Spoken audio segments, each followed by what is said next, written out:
ಯಾವ ಟೈಮಿಂಗ್ಸ್ ಅಲ್ಲಿ ಮಾಡಿದ್ರೆ ಬೆಟರ್, ಯಾವ ಟೈಮಿಂಗ್ಸ್ ಅಲ್ಲಿ ಮಾಡಿದ್ರೆ ಜಾಸ್ತಿ ಬುಕಿಂಗ್ ಸಿಗುತ್ತೆ. ಗಟ್ಲೆ ಅವ್ರ ಹತ್ರ ಕೆಲಸ ಮಾಡಿ ಅವ್ರ ಹತ್ರ ಅನ್ಸ್ಕೊಂಡು ತಿಂಗಳು ಪೇಮೆಂಟ್ಗೆ ಕಾಯೋದ್ರ ಬದಲು, ಸೊ ಇದರಲ್ಲಿ ನಾವು ಕಷ್ಟಪಟ್ಟರು ಸ್ವಲ್ಪ ಅದಕ್ಕೆ ಎಷ್ಟು ಕಷ್ಟಪಡ್ತೀವೋ, ಎಷ್ಟು ಇಷ್ಟಪಟ್ಟು ಕಷ್ಟಪಟ್ಟು ಮಾಡ್ತೀವೋ ಅಷ್ಟು ಅಮೌಂಟನ್ನು ಇಲ್ಲಿ ಅರ್ನಿಂಗ್ ಮಾಡ್ಬೋದು. ಯಾರ ಕೆಳಗಡೆನೂ ಕೆಲಸ ಮಾಡುವಂಥ ಅವಶ್ಯಕತೆ ಇರಲ್ಲ, ಮತ್ತು ಪೇಮೆಂಟ್ಗೆ ಕಾಯುವಂಥ ಅವಶ್ಯಕತೆ ಇರೋದಿಲ್ಲ. I am also CEO. Hi, hello, ನಮಸ್ತೆ ಸ್ನೇಹಿತರೆ, welcome back to the channel CO vlogs. ಎಲ್ಲರೂ ಹೇಗಿದ್ದೀರಾ? ಐ ಥಿಂಕ್ ಎಲ್ಲರೂ ಚೆನ್ನಾಗಿದ್ದೀರಾ ಅನ್ಕೊಳ್ತೀನಿ. ಸೊ ಸ್ನೇಹಿತರೆ, ಆಲ್ರೆಡಿ ತಮ್ಮನಲ್ಲಿ ನೋಡ್ಕೊಂಡ್ ಬಂದಿರ್ತೀರಾ.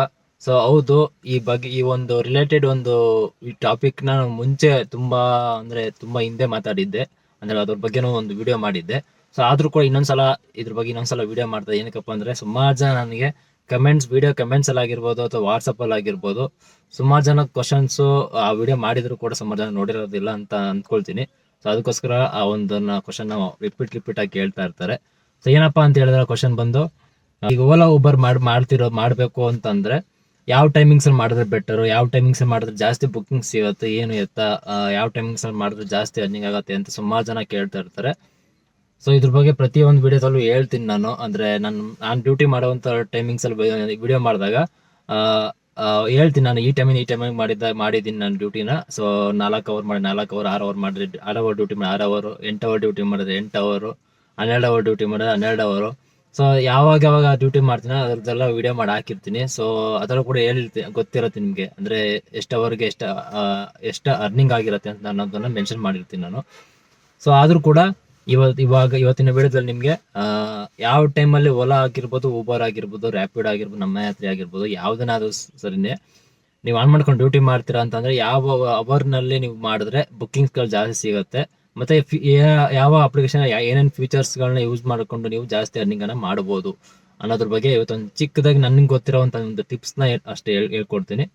ಸೊ ವಿಡಿಯೋ ಶುರು ಮಾಡೋದಕ್ಕಿಂತ ಮುಂಚೆ ನೀವೇನಾದ್ರೂ ನಮ್ಮ ಚಾನಲ್ ಮೊದಲ ಸರಿ ನೋಡ್ತಾ ಇದ್ದೀರಾ ಅಂತಂದ್ರೆ ಸಬ್ಸ್ಕ್ರೈಬ್ ಮಾಡ್ಕೊಳ್ಳದೆ ನೋಡ್ತಾ ಇರೋದು ಸಬ್ಸ್ಕ್ರೈಬ್ ಮಾಡ್ಕೊಂಡು ಚಾನಲ್ ಸಬ್ಸ್ಕ್ರೈಬ್ ಮಾಡ್ಕೊಂಡು ಬೆಲ್ ಐಕನ್ನ ಪ್ರೆಸ್ ಮಾಡೋದು ಮರಿಬೇಡಿ. ಹಾಗೆ ವಿಡಿಯೋ ಕೊನೆಯಲ್ಲಿ ವಿಡಿಯೋ ಬಗ್ಗೆ ಏನಂತ ಅನ್ನಿಸ್ತು ಅನ್ನೋದನ್ನು ಕಮೆಂಟ್ ಮಾಡಿ. ಹಾಗೆ ವಿಡಿಯೋ ಇಷ್ಟ ಆದರೆ ವಿಡಿಯೋಗೆ ಲೈಕ್ ಮಾಡೋದನ್ನು ಮರಿಬೇಡಿ ಸ್ನೇಹಿತರೆ. ಬನ್ನಿ ವಿಡಿಯೋನ ಶುರು ಮಾಡೋಣ.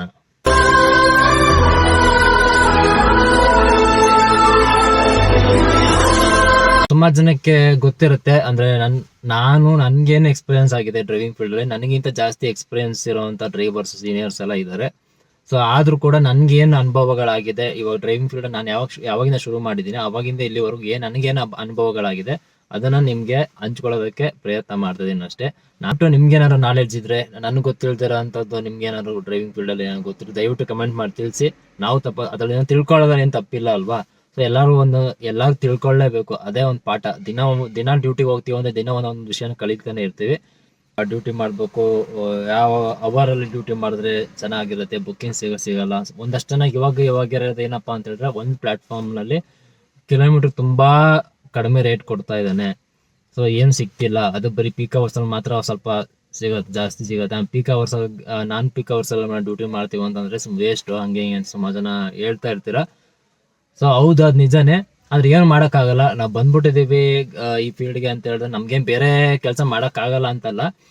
ಸೊ ಏನಪ್ಪಾ ಅಂತ ಹೇಳಿದ್ರೆ, ಬೇರೆ ಹತ್ರ ಹೋಗಿ ತಿಂಗ್ಳಾನ್ಗಟ್ಲೆ ಅವ್ರ ಹತ್ರ ಕೆಲಸ ಮಾಡಿ ಅವ್ರ ಹತ್ರ ಅನ್ಸ್ಕೊಂಡು ತಿಂಗ್ಳು ಪೇಮೆಂಟ್ಗೆ ಕಾಯೋದ್ರ ಬದಲು, ಸೊ ಇದರಲ್ಲಿ ನಾವು ಕಷ್ಟಪಟ್ಟರು ಸ್ವಲ್ಪ ಅದಕ್ಕೆ ಎಷ್ಟು ಕಷ್ಟಪಡ್ತೀವೋ, ಎಷ್ಟು ಇಷ್ಟಪಟ್ಟು ಕಷ್ಟಪಟ್ಟು ಮಾಡ್ತೀವೋ ಅಷ್ಟು ಅಮೌಂಟನ್ನು ಇಲ್ಲಿ ಅರ್ನಿಂಗ್ ಮಾಡ್ಬೋದು. ಯಾರ ಕೆಳಗಡೆನೂ ಕೆಲಸ ಮಾಡುವಂಥ ಅವಶ್ಯಕತೆ ಇರಲ್ಲ, ಮತ್ತು ಪೇಮೆಂಟ್ಗೆ ಕಾಯುವಂಥ ಅವಶ್ಯಕತೆ ಇರೋದಿಲ್ಲ ಅನ್ನೋ ಒಂದು ರೀಸನ್ ಇಂದ, ನಮ್ಮ ಕಾಲ ಮೇಲೆ ನಾವು ನಿಂತ್ಕೋಬೇಕು ಅನ್ನೋದು ಒಂದು ರೀಸನ್ ಇಂದ ಈ ಫೀಲ್ಡಲ್ಲಿ ಸುಮಾರು ಜನ ಬರ್ತಾರೆ.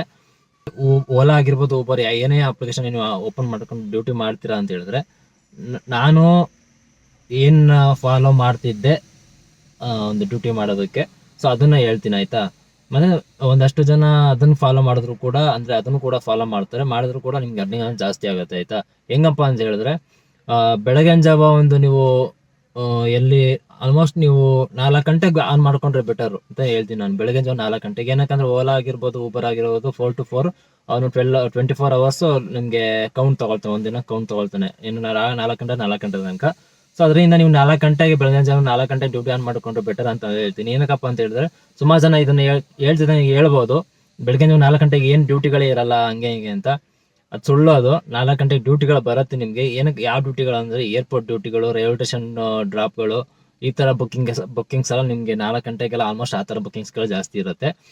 ಸೊ 4 ಗಂಟೆ ಆನ್ ಮಾಡ್ಕೊಂಡು ನಿಮ್ಗೆ ಆಲ್ಮೋಸ್ಟ್ ಲಾಂಗ್ ಆ ತರ ಬಿಸಾಕ್ತಾನೆ, ಆ ತರ ಬುಕ್ಕಿಂಗ್ ಸಿಗುತ್ತೆ. 4 ಗಂಟೆ ಆನ್ ಮಾಡ್ಕೊಳ್ಳಿ. 4 ಗಂಟೆಯಿಂದ ನಿಮ್ಗೆ ಒಂದು ಬೆಳಗಿನ ಜಾವ ಒಂದು ಎಷ್ಟು 11 ಗಂಟೆ ತನಕ ಆಯ್ತಾ. 4 ಗಂಟೆಗೆ ಪೀಕ್ ಅವರ್ಸ್ ಅಲ್ದೇ 4 ಗಂಟೆ ಒಂದು ನಿಮ್ಗೆ ಪೀಕ್ ಅವರ್ಸ್ ಅಲ್ದೇ ಇದ್ರು 4 ಗಂಟೆ ಆಲ್ಮೋಸ್ಟ್ 7 ಗಂಟೆ 8 ಗಂಟೆಗೆಲ್ಲ ಪೀಕ್ ಅವರ್ಸ್ ಸ್ಟಾರ್ಟ್ ಆಗುತ್ತೆ ಆಯ್ತಾ. 4 ಗಂಟೆಯಿಂದ ನೀವು ಎಷ್ಟಾಗುತ್ತೆ ಅಷ್ಟು ಮಾಡ್ಕೊಂಡಿರಿ. 7 ಗಂಟೆ 8 ಗಂಟೆಗೆಲ್ಲ ಪೀಕ್ ಅವರ್ಸ್ ಜಾಸ್ತಿ ಅಂದ್ರೆ ಸ್ಟಾರ್ಟ್ ಆಗುತ್ತೆ. ಅವಾಗಿಂದ ನಿಮ್ಗೆ ಬೆಳಗಿನ ಜಾವ 11 ಗಂಟೆ ತನಕ ಪೀಕ್ ಅವರ್ಸ್ ಇದ್ದೇ ಇರುತ್ತೆ. ಏನಕ್ಕೆ ಎಲ್ಲ ಡ್ಯೂಟಿಗೆ ಹೋಗ್ತಾ ಇರ್ತಾರೆ, ಆಫೀಸ್ಗಳಿಗೆ ಹೋಗ್ತಾ ಇರ್ತಾರೆ, ಕಂಪ್ನಿಗಳಿಗೆ ಹೋಗ್ತಾ ಇರ್ತಾರೆ. ಸೊ ಎಲ್ಲ ಬುಕ್ಕಿಂಗ್ಸ್ಗಳು ಕಂಟಿನ್ಯೂಸ್ ಆಗಿರುತ್ತೆ. ಸೊ 11 ಗಂಟೆ ತನಕ ಪೀಕ್ ಅವರ್ಸ್ ಇರುತ್ತೆ. ಆಲ್ಮೋಸ್ಟ್ ಮಿನಿಮಮ್ ಬುಕ್ಕಿಂಗ್ ಮಾಡ್ಕೊಳ್ಳೋರು, ಸ್ಮಾಲ್ ಬುಕ್ಕಿಂಗ್, ಲಾಂಗ್ ಬುಕ್ಕಿಂಗ್ ನೋಡ್ಕೊಂಡು ನಿಮ್ಮ ಒಂದು ಕಂಫರ್ಟಬಲ್ ಯಾವ ತರ ಅನ್ಸತ್ತೆ ನೋಡ್ಕೊಂಡು ಮಾಡ್ಕೊಳ್ಳಿ ಆಯ್ತಾ. ಅಂದ್ರೆ ಟ್ರಾಫಿಕ್ ಮಾತ್ರ ಪೀಕ್ ಅವರ್ಸ್ ಬರ್ತಿದೆ, ಸ್ವಲ್ಪ ಟ್ರಾಫಿಕ್ ಜಾಸ್ತಿ ಆಗುತ್ತೆ. ಇಲ್ಲ ಅಂತಂದ್ರೆ ಈ ಕಂಪ್ನಿಗಳಿರುವಂತ ಸೈಡ್ಗಳಲ್ಲಿ ಟ್ರಾಫಿಕ್ ಅನ್ನೋದು ಜಾಸ್ತಿ ಇರುತ್ತೆ. ಸ್ವಲ್ಪ ನೋಡ್ಕೊಂಡು ಬುಕ್ಕಿಂಗ್ ತಗೊಳ್ಳಿ ಆಯ್ತಾ. ಸೊ 11 ಗಂಟೆ ತನಕ ಮಾಡ್ತೀರಾ. 11 ಗಂಟೆ ಮೇಲೆ ರೆಸ್ಟ್ ಮಾಡಿ, ಆಫ್ ಮಾಡ್ಕೊಂಬಿಡಿ ಡ್ಯೂಟಿನ ಆಯ್ತಾ. 11 ಗಂಟೆ ಮೇಲೆ ಅಂತಲ್ಲ, ಡ್ಯೂಟಿ ಬೀಳತ್ತೆ, ತುಂಬಾ ಕಡಿಮೆ ಇರುತ್ತೆ. ಅಂದ್ರೆ ಎಲ್ಲ ಆಫೀಸ್ಗಳಿಗೆಲ್ಲ ಹೊಂಟೋಗಿರ್ತಾರೆ.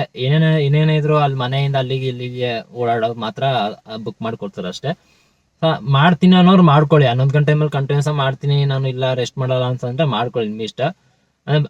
ಏನಂತ ಅಂದ್ರೆ ಪೀಕ್ ಅವರ್ಸ್ ಅಲ್ಲಿ ಏನ್ ಕೊಟ್ಟಿರ್ತಾನೆ ಬುಕ್ಕಿಂಗ್ ಅಂದ್ರೆ ಅಮೌಂಟ್, ಆ ಅಮೌಂಟ್ ನಿಮ್ಗೆ ಆಮೇಲೆ ಸಿಗಲ್ಲ, 11 ಗಂಟೆ ಮೇಲೆ ಸಿಗಲ್ಲ ಆಯ್ತಾ. ಕಿಲೋಮೀಟರ್ ಕಡಿಮೆ ಕೊಡ್ತಾನೆ, ಇದನ್ನ ತಲೆ ಇಟ್ಕೊಳ್ಳಿ. ಸೊ 11 ಗಂಟೆಗೆ ಆಫ್ ಮಾಡ್ಕೊಳ್ತೀರಾ ಅಂತ ಆಫ್ ಮಾಡ್ಕೊಳ್ಳಿ. 11 ಗಂಟೆಯಿಂದ 4 ಗಂಟೆ ತನಕ ಆರಾಮಾಗಿ ರೆಸ್ಟ್ ಮಾಡಿ. ಮನೆಗೆಲ್ಲ ಎಲ್ಲಾರು ಹಾಕೊಂಡ್ ಸೈಡಲ್ಲಿ ನೆಲಲ್ಲಿ ಹಾಕೊಂಡು ಮಲ್ಕೊಳ್ರಿ, ಎಷ್ಟು ಮಾಡ್ರಿ ಆಯ್ತಾ. ಸೊ 11 ಗಂಟೆಯಿಂದ 4 ಗಂಟೆ ತನಕ ರೆಸ್ಟ್ ಮಾಡ್ತೀರಾ. ತಿರ್ಗಾ 4 ಗಂಟೆಗೆ ಪೀಕ್ ಅವರ್ ಸ್ಟಾರ್ಟ್ ಆಗಿರುತ್ತೆ. 4 ಗಂಟೆಯಿಂದ ಕಂಪ್ನಿಗಳೆಲ್ಲ ಬಿಡೋದು, ಕೆಲಸಗಳು ಬಿಡೋದು, ಸ್ಕೂಲ್ ಕಾಲೇಜ್ಗಳು ಬಿಡೋದು, ಆ ತರ ಇರುತ್ತೆ. ಸೊ ಎಲ್ಲ ಮನೆಗೆ ಹೋಗೋಕೆ ಬುಕ್ಕಿಂಗ್ಸ್ಗಳು ಮಾಡಕ್ ಶುರು ಮಾಡ್ತಾರೆ. ಸೊ 4 ಗಂಟೆಯಿಂದ ಪೀಕ್ ಅವರ್ ಸ್ಟಾರ್ಟ್ ಆಗುತ್ತೆ. 4 ಗಂಟೆಯಿಂದ ನೀವು ಆನ್ ಮಾಡ್ಕೊಂಡ್ರೆ 4 ಗಂಟೆಯಿಂದ ನಿಮ್ ಕಂಟಿನ್ಯೂಸ್ ಆಗಿ ನೈಟ್ ಒಂದು 11 ಗಂಟೆ 12 ಗಂಟೆ ತನಕ ಬುಕ್ಕಿಂಗ್ಸ್ ಇರುತ್ತೆ ಆಯ್ತಾ.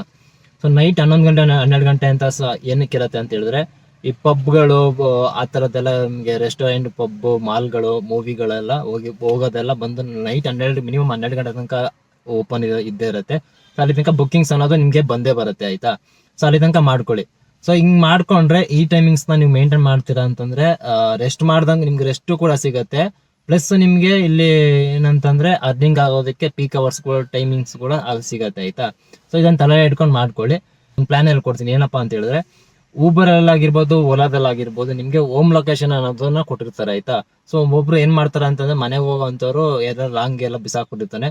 ಸೊ ಅಲ್ಲಿಂದ ಅವರು ಡ್ಯೂಟಿ ಸಾಕು ಅನ್ಸತ್ತೆ, ಮನೆಗೆ ಹೋಗ್ಬೇಕು, ಖಾಲಿ ಹೋಗಕ್ಕಾಗಲ್ಲ ಅಂದ್ಬಿಟ್ಟು ಹೋಮ್ ಲೊಕೇಶನ್ ಹಾಕೊಂಡು ಆ ಮನೆಗೆ ಯಾವ್ದಾರ ಬುಕ್ಕಿಂಗ್ಸ್ ಯಾವ್ದಾರ ಬುಕ್ಕಿಂಗ್ಸ್ ಬಂದು ತಗೊಂಡ್ ಹೋಗೋದು ಅಂತ ಇದೆ ಅಂತ ಯೂಸ್ ಮಾಡ್ಕೊಳ್ತಾರೆ. ಅಂತವ್ರು ಆ ತರ ಯೂಸ್ ಮಾಡ್ಕೊಳ್ಳಿ. ಇಲ್ಲ ನಾವು ಮನೆಗೆ ಹೋಗಲ್ಲ, ರೂಮಲ್ಲಿ ಇರೋದು, ಗಾಡಿನ ಮಲ್ಕೊಳ್ತೀವಿ, ಆ ತರ ಹಿಂಗೆ ಅಂತ ಅನ್ನೋರು ಸುಮ್ಮನೆ ಅಂತವ್ರಿಗೆ ಹೋಮ್ ಲೊಕೇಶನ್ ವೇಸ್ಟ್ ಆಗುತ್ತೆ. ಸೊ ಆತರ ವೇಸ್ಟ್ ಮಾಡಕ್ ಹೋಗ್ಬೇಡಿ ಆಯ್ತಾ. ಸೊ ಏನ್ ಮಾಡಿ ಅಂತ ಹೇಳಿದ್ರೆ, ಹೋಮ್ ಲೊಕೇಶನ್ ನ ಇಟ್ಕೊಂಡಿರಿ. ನಿಮ್ಗೆ ದಿನಕ್ಕೆ 2 ಸಲ ಆಪ್ಷನ್ ಕೊಡ್ತಾನೆ, ಓಲಾ ಆಗಿರ್ಬೋದು, ಊಬರ್ ಆಗಿರ್ಬೋದು. ದಿನಕ್ಕೆ 2 ಸಲ ನೀವು ಹೋಮ್ ಲೊಕೇಶನ್ ಅನ್ನೋದನ್ನ ಯೂಸ್ ಮಾಡ್ಕೋಬಹುದು. ಮೊದಲನೇದಾಗಿ ಯಾವ ತರ ಯೂಸ್ ಮಾಡ್ಕೊಳ್ಳಿ ಅಂತ ಹೇಳ್ತೀನಿ ಅಂದ್ರೆ, ಊಬರ್ ಅಲ್ಲಿ ಹೇಳ್ತೀನಿ ನಾನು. ಊಬರ್ ಅಲ್ಲಿ ಯಾವ ತರ ಅಂತ ಹೇಳಿದ್ರೆ, ನೀವು ನೈಟ್ ಹೊತ್ತು ಮಾಮೂಲಿ ನೈಟ್ ಎಲ್ಲ ಮಾಡ್ತೀರಾ ಅಂದ್ಕೊಳ್ಳಿ. 4 ಗಂಟೆಯಿಂದ ಡ್ಯೂಟಿ ಮಾಡ್ತಾ ಇರ್ತೀರಾ, ನೈಟ್ ಇರ್ತೀರಾ. ನೈಟ್ ಒಂದು 11 ಗಂಟೆ 12 ಗಂಟೆಗೆಲ್ಲ ಲಾಂಗ್ ಇರ್ತೀರಾ ಅಂದ್ಕೊಳ್ಳಿ. ಅಂತ ಟೈಮ್ ಏನ್ ಮಾಡಿ ಅಂತ ಹೇಳಿದ್ರೆ, ಓಲಾ ಆಗಿರ್ಬೋದು, ಊಬರ್ ಅಲ್ಲಿ ಆಗಿರ್ಬೋದು, ನಿಮ್ ಸ್ಕ್ರೀನ್ ಅಲ್ಲಿ ತೋರಿಸ್ತೀನಿ, ನಾನು ಹಾಕಿರ್ತೀನಿ, ನೋಡ್ಕೋಬಹುದು. ಇಲ್ಲಿ ಊಬರ್ ಅಲ್ಲಿ ತೋರಿಸ್ತಾ ಇರ್ತೀನಿ ಆಯ್ತಾ. ಸೊ ಸರ್ಚ್ ಆಪ್ಷನ್ ಇದೆಯಲ್ಲ, ಸರ್ಚ್ ಆಪ್ಷನ್ ಪ್ರೆಸ್ ಮಾಡ್ಕೊಂಡು ನಾನು ಇಲ್ಲಿ ಹೋಮ್ ಲೊಕೇಶನ್ ಬಂದು ಕೆಂಪೇಗೌಡ ಇಂಟರ್ನ್ಯಾಷನಲ್ ಏರ್ಪೋರ್ಟ್ ಅಂತ ಹಾಕೊಂಡಿದ್ದೀನಿ. ಯಾಕಂದ್ರೆ ನಾನು ನಿಯರ್ ಬೈ ಏರ್ಪೋರ್ಟ್, ಮನೆನೂ ನಿಯರ್ ಬೈ ಅಲ್ಲೇ ಇರೋದು, ಏರ್ಪೋರ್ಟ್ ಹತ್ರ ಇರೋದ್ರಿಂದ ಸೊ ಅಲ್ಲಿಗೆ ಹಾಕೊಂಡಿದ್ದೀನಿ. ಸೊ ಇದು ಹೆಂಗಪ್ಪ ಯೂಸ್ ಆಗತ್ತೆ ಅಂತ ಹೇಳಿದ್ರೆ, ನೈಟ್ ಒಂದು 10 ಗಂಟೆ 11 ಗಂಟೆ ಎಲ್ಲ ಲಾಂಗ್ ಇರ್ತೀರಾ ಅಂದ್ರೆ, ಏರ್ಪೋರ್ಟ್ ಇಂದ ನೀವು ಒಂದು 30-40 ಕಿಲೋಮೀಟರ್ 50 ಕಿಲೋಮೀಟರ್ ದೂರ ಇರ್ತೀರಾ ಅನ್ನೋ ಟೈಮಲ್ಲಿ, ರಾತ್ರಿ ಒಂದು 11 ಗಂಟೆ 11:30 ಟೈಮಲ್ಲಿ ಏನ್ ಮಾಡಿ ಅಂತ ಹೇಳಿದ್ರೆ, ಹೋಮ್ ಲೊಕೇಶನ್ ಅನ್ನೋದನ್ನ ಯೂಸ್ ಮಾಡ್ಕೊಳ್ಳಿ. ಓಲಾ ಆಗಿರ್ಬೋದು, ಊಬರ್ ಆಗಿರ್ಬೋದು. ಸೊ ಏನಂತ ಹಾಕೊಳ್ತೀರಾ ಅಂದ್ರೆ, ಇಂಟರ್ನ್ಯಾಷನಲ್ ಏರ್ಪೋರ್ಟ್ ಅಂತ ಹಾಕೊಳ್ಳಿ. ಏನಕ್ಕಪ್ಪ ಹಾಕೊಳ್ಳಿ ನೈಟ್ ಹೊತ್ತು ಅಂತ ಹೇಳ್ತೀನಿ ಅಂದ್ರೆ, 10:30 11 ಗಂಟೆ 11:30 ಯೂಸ್ ಮಾಡ್ಕೊಳ್ಳಿ ಅಂತ ಹೇಳ್ತೀನಿ ಅಂದ್ರೆ, ಆ ಟೈಮಲ್ಲಿ ನಿಮ್ಗೆ ಲಾಂಗ್ ಎಲ್ಲ ಸಿಟಿಯಿಂದ ಎಲ್ಲಾದ್ರೂ ಏರ್ಪೋರ್ಟ್ಗೆ ನಿಮ್ಗೆ ಬುಕ್ಕಿಂಗ್ ಸಿಕ್ತು ಅಂತಂದ್ರೆ, ಅಲ್ಲಿಂದ ನಿಮ್ಗೆ ಲಾಂಗ್ ಸಿಟಿಯಿಂದ ಏರ್ಪೋರ್ಟ್ಗೆ ಹೋದ್ರೆ ನಿಮ್ಗೆ ಅಮೌಂಟ್ ಸ್ವಲ್ಪ ಜಾಸ್ತಿನೇ ಕೊಡ್ತಾನಲ್ವಾ. ಸೊ ಅಮೌಂಟ್ ಕೊಡ್ತಾನೆ, ಅಲ್ಲಿಂದ ಬುಕ್ಕಿಂಗ್ ಸಿಕ್ತು ಅಂದ್ರೆ ಆರಾಮಾಗಿ ಹೋಗ್ಬೋದು. ನೀವು 11:30 ಬುಕ್ಕಿಂಗ್ ಸಿಕ್ಕಿ ನೀವು ಏರ್ಪೋರ್ಟ್ ಡ್ರಾಪ್ ಮಾಡೋಷ್ಟಿಗೆ ಆಲ್ಮೋಸ್ಟ್ 1 ಗಂಟೆ ಅಂತ ಅಂದ್ಕೊಳ್ಳಿ. ಮಧ್ಯರಾತ್ರಿ 1 ಗಂಟೆಗೆ ಏರ್ಪೋರ್ಟ್ ಡ್ರಾಪ್ ಮಾಡಿದ್ರ ಮೇಲೆ ನಿಮ್ಗೆ ಇಮಿಡಿಯೇಟ್ ಆಗಿ ಏರ್ಪೋರ್ಟ್ ಅಲ್ಲಿ ಬುಕ್ಕಿಂಗ್ಸ್ ಅನ್ನೋದನ್ನ ಕೊಡ್ತಾನೆ. ಎಷ್ಟು ಗಂಟೆಯಿಂದ ಮಿನಿಮಮ್ ನೀವು ಮಧ್ಯರಾತ್ರಿ ಒಂದು 2 ಗಂಟೆ 2:30 ತನಕ ನಿಮ್ಗೆ ಇಮಿಡಿಯೇಟ್ ಆಗಿ ಏರ್ಪೋರ್ಟ್ಗೆ ಹೋದ್ರೆ, ಇಮಿಡಿಯೇಟ್ ಆಗಿ ಏರ್ಪೋರ್ಟ್ ಇಂದ ತಿರ್ಗಾ ನಿಮ್ಗೆ ಸಿಟಿಗೆ ಕಿಲೋಮೀಟರ್ ಕಡಿಮೆ ಕೊಡ್ತಾನೆ, ತಿರ್ಗಾ ಇನ್ನೊಂದು ಬುಕ್ಕಿಂಗ್ ಕೊಡ್ತಾನೆ, ನಿಮ್ಗೆ ಕಂಟಿನ್ಯೂಸ್ ಆಗ ಲಾಸ್ ಆಗಲ್ಲ ನಿಮಗೆ. ಓಕೆನಾ?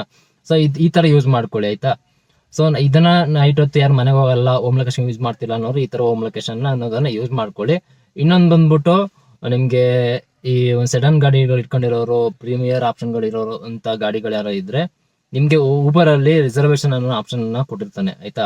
ಆಪರ್ಚುನಿಟೀಸ್ಗೆ ಹೋಗಿ, ಸೊ ಅಲ್ಲಿ ನಿಮ್ಗೆ ರಿಸರ್ವೇಶನ್ ಅಂತ ಇದೆ ನೋಡಿ, ಇದು ಪ್ರೆಸ್ ಮಾಡ್ಕೊಂಡು ಇಲ್ಲಿ ನೋಡಿ. ಸೊ ಹಿಂಗೆ ರಿಫ್ರೆಶ್ ಮಾಡಿ. ಸೊ ಹಿಂಗೆ ರಿಫ್ರೆಶ್ ಮಾಡಿದಾಗ ನಿಮ್ಗೆ ಏನಂತ ಅಂದ್ರೆ ರಿಸರ್ವೇಶನ್ ಬುಕ್ಕಿಂಗ್ಸ್ಗಳು ಸಿಗತ್ತೆ. ರಿಸರ್ವೇಶನ್ ಬುಕ್ಕಿಂಗ್ಸ್ ಅಲ್ಲಿ ಏನಪ್ಪ ಪ್ರಯೋಜನ ಅಂತ ಹೇಳಿದ್ರೆ, ನಿಮ್ಗೆ ಅಮೌಂಟ್ ಅನ್ನೋದು ಸ್ವಲ್ಪ ಜಾಸ್ತಿ ಕೊಡ್ತಾನೆ. ಏನಂತಂದ್ರೆ ರಿಸರ್ವೇಶನ್ ಮಾಡ್ಕೊಂಡಿರ್ತಾರೆ, ಸೊ 100 ರೂಪಾಯಿ, 150 ರೂಪಾಯಿ ಆ ತರ ಜಾಸ್ತಿ, 180 ರೂಪಾಯಿ, 200 ರೂಪಾಯಿ ಒಂದೊಂದ್ಸಲ ಕೊಡ್ತಾನೆ, ಎಕ್ಸ್ಟ್ರಾ ಅಮೌಂಟ್ ಕೊಡ್ತಾನೆ. ಇದು ಬೆನಿಫಿಟ್ ಇದೆ ಆಯ್ತಾ. ಒಂದು 13 ಕಿಲೋಮೀಟರ್ಗೆ 350 ರೂಪಾಯಿ, 400 ರೂಪಾಯಿ ಕೊಡ್ತಾನೆ 13 ಕಿಲೋಮೀಟರ್ಗೆ ಆ ತರ ಆಯ್ತಾ. ಬರೀ 5 ಕಿಲೋಮೀಟರ್ಗೂ ಒಂದೊಂದ್ಸಲ 250 ರೂಪಾಯಿ, 280 ರೂಪಾಯಿ ಕೊಡ್ತಾನೆ 5 ಕಿಲೋಮೀಟರ್ಗೆ. ಸೊ ಈ ತರ ರಿಸರ್ವೇಶನ್ ಅಲ್ಲಿ ಸಿಗುತ್ತೆ ನೋಡಿ. ಈಗ ಸರ್ಚ್ ಮಾಡ್ತಾ ಇದೀನಿ, ಇವಾಗ ಯಾವ್ದು ಸದ್ಯಕ್ಕೆ ಬುಕ್ಕಿಂಗ್ ಇಲ್ಲ ಅನ್ಸುತ್ತೆ. ಸೊ ಆಗಲೇ ನೋಡಿದೆ ನಾನು, ಸುಮಾರು ಬುಕ್ಕಿಂಗ್ಸ್ಗಳು ಇದ್ವು ರಿಸರ್ವೇಶನ್ ಅಲ್ಲಿ ತೋರಿಸಿದ್ದ. ಸೊ ನಾನು ಯಾವ್ದು ತಗೊಳ್ಳಿಲ್ಲ, ಯಾಕಂದ್ರೆ ನಾನಿರೋಂಥ ಜಾಗದಿಂದ ಯಾವ್ದು ರಿಸರ್ವೇಶನ್ ಬುಕ್ಕಿಂಗ್ಗಳು ಇರಲಿಲ್ಲ, ಅದಕ್ಕೆ ತಗೊಳ್ಳಿಲ್ಲ ನಾನು. ಸೊ ಹಿಂಗೆ ನೀವು ಫ್ರೀ ಆಗಿರೋಂಥ ಟೈಮಲ್ಲಿ ಬುಕ್ಕಿಂಗ್ಸ್ ಇಲ್ಲದೆ ಫ್ರೀ ಆಗಿರ್ತೀರಲ್ಲ, ಅವಾಗ ರಿಸರ್ವೇಶನ್ ಆಪ್ಷನ್ಗೆ ಹೋಗಿ ಈ ತರ ನೀವು ರಿಫ್ರೆಶ್ ಕೊಡ್ತಾ ಇರಿ. ಸೊ ಬುಕ್ಕಿಂಗ್ಸ್ಗಳು ಯಾವ್ದು ಇದ್ರೆ ಬರುತ್ತೆ ನಿಮ್ಗೆ ಆಯ್ತಾ. ಸೊ ಇದನ್ನ ರಿಸರ್ವೇಶನ್ ತಗೊಂಡು ಹೋದ್ರೆ ನಿಮ್ಗೆ ಕೂಡ ಯೂಸ್ಫುಲ್ ಆಗುತ್ತೆ. ಸೊ ನೋಡ್ಕೊಂಡು ಟೈಮಿಂಗ್ಸ್ ನೋಡ್ಕೊಂಡು, ನೀವು ಇರೋಂಥ ಲೊಕೇಶನ್ ನೋಡ್ಕೊಂಡು drop, pickup, drop, cash trip ಏನು ಅಂತೆಲ್ಲ ತೋರಿಸುತ್ತೆ ಅದರಲ್ಲಿ, ನೋಡ್ಕೊಂಡು ಹೋಗ್ಬೋದು. ಸೊ ಇದೊಂದು ಫ್ಯೂಚರ್ನು ಕೂಡ ಯೂಸ್ ಮಾಡ್ಕೊಳ್ಳಿ. ಇದೆಲ್ಲ ಯೂಸ್ ಮಾಡ್ಕೊಂಡು ಮತ್ತೆ ಒಂದೇ ಅಪ್ಲಿಕೇಶನ್ ನಂಬ್ಕೊಂಡು ಮಾಡಬೇಡಿ ನೀವು. ಸೊ ಓಲಾ, ಉಬರು ಎಲ್ಲ ಅಪ್ಲಿಕೇಶನ್ ಆನ್ ಮಾಡ್ಕೊಳ್ಳಿ. ಒಂದ್ರ ಬುಕ್ಕಿಂಗ್ ಬಿದ್ದಾಗ ಒಂದನ್ನು ಆಫ್ ಮಾಡ್ಕೊಳ್ಳಿ. ತಿರ್ಗಾ ಡ್ರಾಪ್ ಮಾಡಿದ್ಮೇಲೆ ಎಲ್ಲ ಅಪ್ಲಿಕೇಶನ್ ಆನ್ ಮಾಡ್ಕೊಂಡಿರಿ. ತಿರ್ಗಿ ನೀವು ಯಾವ್ದ್ರಲ್ಲಿ ಬುಕ್ಕಿಂಗ್ ಬೀಳುತ್ತೆ ಅದ್ರಲ್ಲಿ ಹೋಗಿ ಆಯ್ತಾ. ಸೊ ಆ ಥರ ಮಾಡ್ಕೊಂಡು ಈ ಥರ ಫ್ಯೂಚರ್ಸ್ನೆಲ್ಲ ಯೂಸ್ ಮಾಡ್ಕೊಂಡು ನೀವು ಮಾಡಿದ್ರೆ ಸ್ವಲ್ಪ ಏನೋ ತಕ್ಕ ಮಟ್ಟಿಗೆ ಸಂಪಾದನೆಯನ್ನ ಅಂದ್ರೆ ಮಾಡ್ಕೊಂಡು ಉಳಿತಾಯ ಅನ್ನೋದನ್ನ ಮಾಡ್ಬೋದು. ಇಲ್ಲ ಒಂದೇ ಅಪ್ಲಿಕೇಶನ್ ನಂಬ್ಕೊಳ್ತೀನಿ ನಾನು, ಅದರಲ್ಲೇ ಮಾಡ್ತೀನಿ ಅಂತಂದ್ರೆ ಇವಾಗ ಇರುವಂತ ಸಿಚುವೇಶನ್ಗೆ ತುಂಬಾನೇ ಕಷ್ಟ ಇದೆ. ಸೊ ನೋಡ್ಕೊಂಡು ಮಾಡಿ ಸ್ನೇಹಿತರೆ. ಸೊ ಇದು ನನಗಾಗಿರುವಂತ ಎಕ್ಸ್ಪೀರಿಯನ್ಸ್, ನಾನು ಇದನ್ನ ಫಾಲೋ ಮಾಡ್ಕೊಂಡೆ ನಾನು ಅರ್ನಿಂಗ್ ಮಾಡೋದು. ಸೊ ನಾ ಇದನ್ನೇ ಫಾಲೋ ಮಾಡಿ ಅಂತ ಎಲ್ಲೂ ಹೇಳ್ತಿಲ್ಲ. ಸುಮಾರು ಜನ ಕೇಳಿದ್ರಿ ಯಾವ ತರ ಮಾಡಿದ್ರೆ ಹೆಂಗ್ ಬುಕ್ಕಿಂಗ್ ಸಿಗತ್ತೆ, ಯಾವ ಟೈಮಿಂಗ್ಸ್ ಮಾಡ್ಬೇಕು ಅಂತ. ಸೊ ಅದಕ್ಕೋಸ್ಕರ ಒಂದು ಸಜೆಷನ್ ಕೊಡಬೇಕು ಅಂತ ಹೇಳಿ ಈ ಒಂದು ವಿಡಿಯೋನ ಮಾಡಿದ್ದೀನಿ. ಸೊ ಈ ವಿಡಿಯೋನ ಇಲ್ಲಿಗೆ ಎಂಡ್ ಮಾಡ್ತೀನಿ ಸ್ನೇಹಿತರೆ. ವಿಡಿಯೋ ಬಗ್ಗೆ ಏನಂತ ಅನ್ನಿಸ್ತಾ ಅನ್ನೋದನ್ನ ಕಮೆಂಟ್ ಮಾಡಿ. ಮತ್ತೆ ಇನ್ನೊಂದು ವಿಡಿಯೋ ಸಿಗ್ತೀನಿ. ಅಲ್ಲಿ ಸಿಗೋಣ. Take care, say by.